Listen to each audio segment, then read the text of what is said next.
Mesdames et messieurs, bonjour et bienvenue à vous à ce condensé des actualités de la semaine sur Daibi TV. Voici les titres. De leur retour du Niger, les deux anciens présidents béninois Nicéphore Soglo et Boni Yayi se sont rendus dans l'après-midi du lundi 1er juillet dernier au palais de la Marina pour un tête-à-tête avec l'actuel locataire des lieux. Le pèlerinage à la Mecque est l'un des piliers de l'islam. C'est une tradition à laquelle doit être convié tout musulman. C'est donc tout pour les titres. Le développement, c'est tout de suite.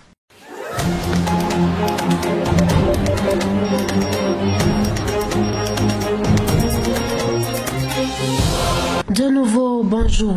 Dans le but de consolider les liens entre le Bénin et le Niger, les deux anciens présidents béninois, après leur médiation à Niamey avec le général Tiani, font le compte rendu de leur discussion au chef de l'État Patrice Talon au palais de la Marina. À cet effet, les acteurs politiques de Parakou font une analyse au micro de Saniat Amoussa.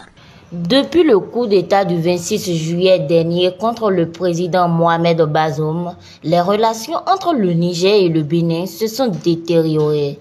Les autorités béninoises avaient appliqué la décision de la Communauté économique des États de l'Afrique de l'Ouest, CEDEAO, en fermant leurs frontières avec le voisin nigérien.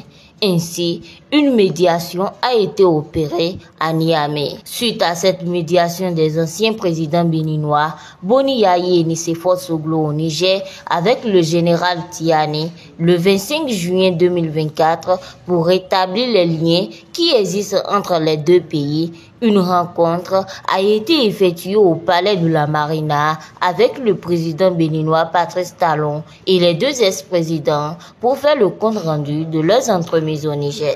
Nul n'est de trop et personne ne peut s'accaparer du pays. Nous attendons de voir. Nous ne sommes pas bien placés pour affirmer quoi que ce soit aujourd'hui. Nous allons attendre pour voir ce qui va se passer dans les jours à venir. Mais nous espérons quand même que ce voyage changera forcément quelque chose. Je dois appeler la population à la patience. Nous avons toujours demandé au peuple béninois d'être patient. Chaque chose en son temps et tout finit par finir. C'est une rencontre que nous espérons bien sûr. Après la première démarche des deux anciens présidents pour le Niger, j'étais un peu sceptique et je me demandais vraiment ce que cela allait accoucher. Parce que je me demandais à un moment donné si c'était dans une bonne ou bien dans une mauvaise intention.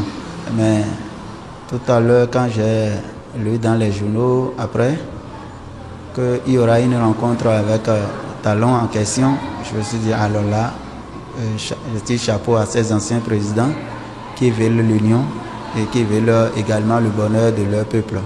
Si ça doit venir des deux présidents, je crois que ce sera la bienvenue et on leur tire vraiment chapeau et on leur dit merci. Une information en bref dans ce condensé des actualités de la semaine sur Daibi TV.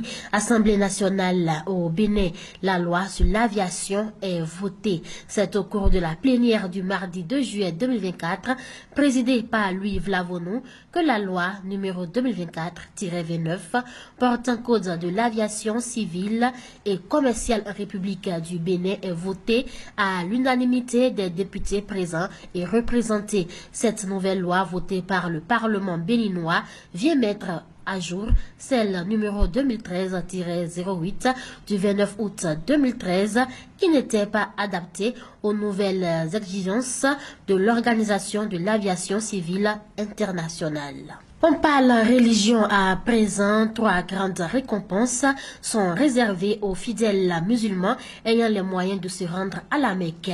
C'est d'ailleurs ce qu'on peut retenir des propos de Youssouf Bankoto, islamologue à Parakou. Le pèlerinage al-Hajj n'est pas une obligation strictement imposée pour tous les musulmans. Mais ça fait partie du 5e pilier de l'islam qui est facultatif pour les musulmans qui n'ont pas les moyens et qui est une obligation pour les musulmans qui ont des moyens. Un musulman qui a les moyens, qui veut aller à la Mecque, il a 3 grandes récompenses. Et ces 3 grandes récompenses, c'est les impacts que Hajj peut avoir dans sa vie. Il y en a beaucoup, mais c'est 3 qui est intéressant que nous allons citer ici. Tout d'abord, s'il fait l'intention d'aller à la Mecque et fait sortir de ses biens aller à la Mecque, Allah le subhanahu wa ta'ala purifie sa richesse. Et la richesse que Dieu lui a donnée, il est en train de dépenser ça sur le chantier d'Allah, sur la voie d'Allah, et Allah le bénit.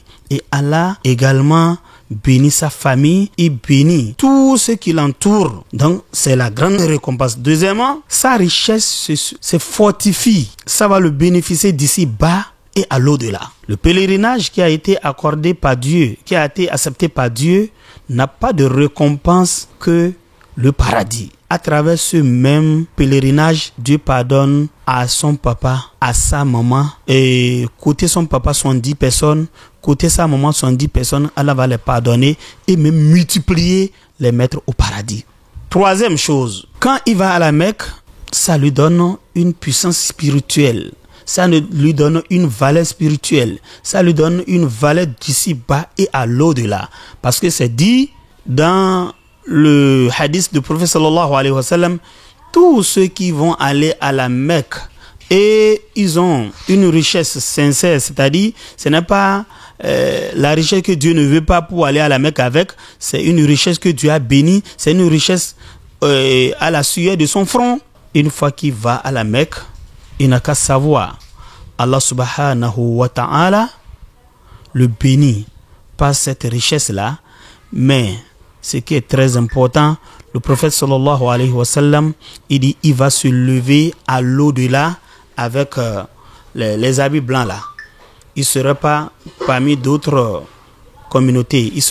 Ils seront les Aladji et les Asias seront une autre communauté qu'on appelle les pèlerins. Ils vont se lever en train de dire labbaik Allahumma labbaik, labbaik la sharika lak labbaik, innal hamda wa ni'mata laka wal mulk la sharika la. Voilà ce que j'appelle puissance spirituelle. La page sportive à présent, les Guépards du Bénin s'apprêtent pour le championnat d'Afrique des Nations de football. Pour le compte de cette édition, 30 joueurs sont retenus pour défendre les couleurs nationales. Notons que les préparatifs ont commencé le 1er juillet et prendront fin le 7 juillet 2024.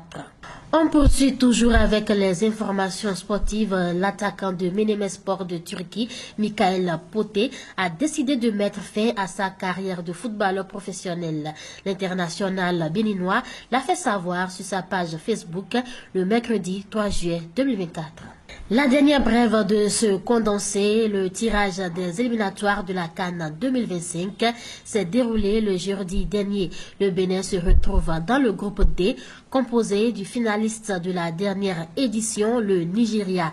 Les deux autres adversaires des Guépards sont respectivement la Libye et le Rwanda. C'est donc tout pour le condensé des actualités de cette semaine sur Daibi TV. Merci de nous avoir suivis. N'oubliez surtout pas de vous abonner, de liker et de partager. Bonne suite sur la chaîne Daibi TV.